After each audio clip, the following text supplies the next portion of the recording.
Shalom à tous, dans quelques heures c'est Rosh Hashanah. Au nom de toute l'équipe Torah Box, nous souhaitons à chacun d'entre vous une Shana Tova Umetuka, une année pleine de santé, de bonheur et de renforcement en Torah.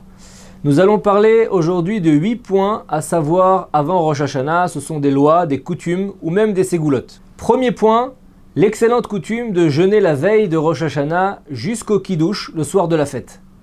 Ce n'est pas obligatoire, mais c'est une manière sérieuse de préparer le jugement. Si vous décidez de le faire, il sera même permis de se lever avant l'aube pour manger, afin de faciliter le jeûne jusqu'au Kiddush de Rosh Hashanah le soir. En revanche, d'après la Kabbalah, comme le rapporte le décisionnaire Baer Etev, celui qui pourra jeûner sans manger juste avant l'aube recevra une bénédiction supplémentaire. Deuxième point, qui fait office de loi, la Atarat Nedarim. Il s'agit d'un rituel d'annulation de tous les vœux que l'on a prononcés pendant l'année, mais que l'on n'a pas accomplis. Comme il est écrit dans le verset « Motza sfatecha tishmor ve'asita » tout ce qui sort de ta bouche, tu l'accompliras, tu y feras attention. Ainsi, la veille de Rosh Hashanah, pour arriver avec la bouche propre au jour du jugement, on procède à ce qu'on appelle la Atarat Nedarim, juste après la prière du matin. Il faudra l'accomplir avec 10 personnes à la synagogue, dont au moins un qui connaît bien cette halakha. S'il n'y a pas 10 personnes, on pourra même se baser sur l'avis un peu moins strict qui exige seulement 3 personnes. Les femmes, elles, sont acquittées de la Atarat Nedarim par leur mari ou par leur père. Troisième point, pèleriner les tzadikim. Aller sur les tombeaux des grands rabbanim. Le Rav, appelé Maharil, explique que l'endroit où repose un tzadik est plus pur et plus saint, et donc nos prières récitées là-bas ont plus d'impact. On veillera une fois sur place à ne pas implorer le tzaddik lui-même, car ce n'est pas lui qui réalise notre volonté, mais bien Dieu seulement. Il y a donc 2 façons de faire dans un cimetière.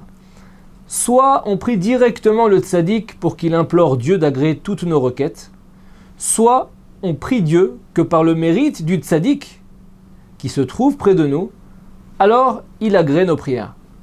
Étant donné que la veille de Rosh Hashanah est un moment propice à la résurrection des morts, en allant le pèleriner, le tzaddik, il est lui-même très intéressé à prier pour vous afin que la Géoula, la délivrance, vienne et que lui-même puisse ressusciter. Raison supplémentaire de prier avec beaucoup de concentration une fois sur place.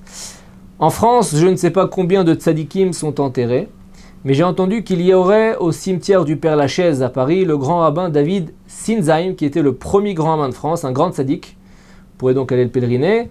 Et pour ceux qui ont la chance d'habiter en Israël, il y a le choix.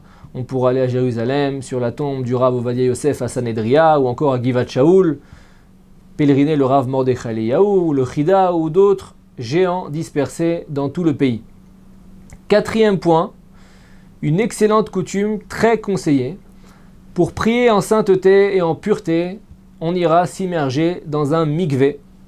Cette immersion devra avoir lieu après Chatzot Hayom, ce qu'on appelle le midi juif. Il faut vérifier l'heure exacte dans les calendriers. Le Ben Ishraï rapporte qu'on se trempe entièrement 7 fois et que lors d'une des 7 immersions, il faudra souhaiter à s'améliorer dans le domaine de la colère. Cette immersion n'est pas faite pour les femmes et ne nécessite donc aucune bénédiction. Pour ceux qui n'ont pas le temps d'aller au mikvé, et seulement pour ceux qui n'ont pas le temps, il existe une possibilité de s'acquitter de cette coutume en restant sous la douche avec un jet assez fort pendant 4-5 minutes afin de faire couler l'équivalent de 9 kavim d'eau, c'est-à-dire 12,5 litres sur soi. 5e point, très important, la bénédiction chez Echeyanu. Cette bénédiction est récitée lors du Kiddush le soir de la fête. Mais certaines femmes la récitent aussi juste après l'allumage des bougies. Il leur est déconseillé de procéder ainsi, puisqu'elles en seront déjà acquittées lors du Kiddush du soir. Mais a posteriori, si une femme l'a tout de même récitée, elle ne devra pas répondre « Amen » quand le maître de maison la prononcera pendant le Kiddush, car répondre « Amen » pour elle constituerait une interruption entre la bénédiction sur le vin qui est récité au début du Kiddush et sa consommation de vin à la fin du Kiddush.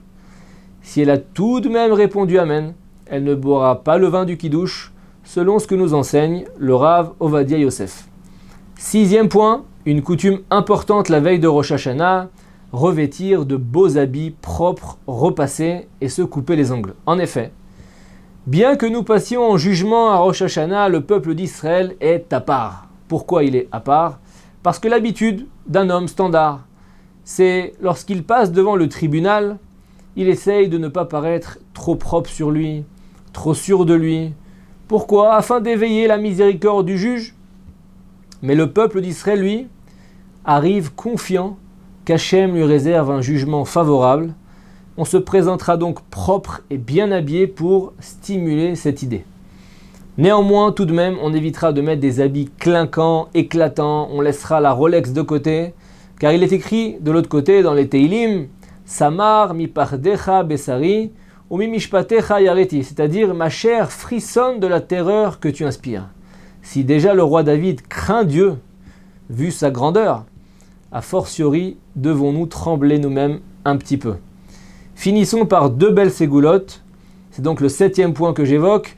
Une ségoula qui concerne la femme qui veut mériter encore plus des enfants réussis, bien éduqués, des enfants talmidei chachamim, érudits, qui feront rayonner le monde de leur Torah et de leurs bonnes actions. Cette femme lira, juste après l'allumage des bougies de la fête, la haftara du premier jour de Rosh Hashanah, qu'on peut voir dans le Marzor de Rosh Hashanah, puis, après l'avoir lu, elle priera pour que ses enfants soient des tzadikim. 8e point, une ségoula qui concerne la parnassa, la réussite matérielle, ce dont tout le monde est intéressé. Ceux qui se promènent ici en Israël, du côté de la rue Bar Ilan à Jérusalem, peuvent voir que sont vendus très curieusement beaucoup de couteaux non aiguisés la veille de Rosh Hashanah.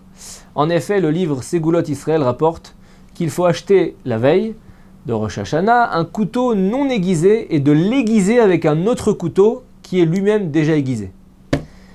Voilà, c'est terminé pour aujourd'hui. Que par votre dévouement à faire la volonté d'Hachem, qu'il vous accorde tout le bonheur du monde. Shana Tova à tous les internautes de Torah Box. Kol Tuv.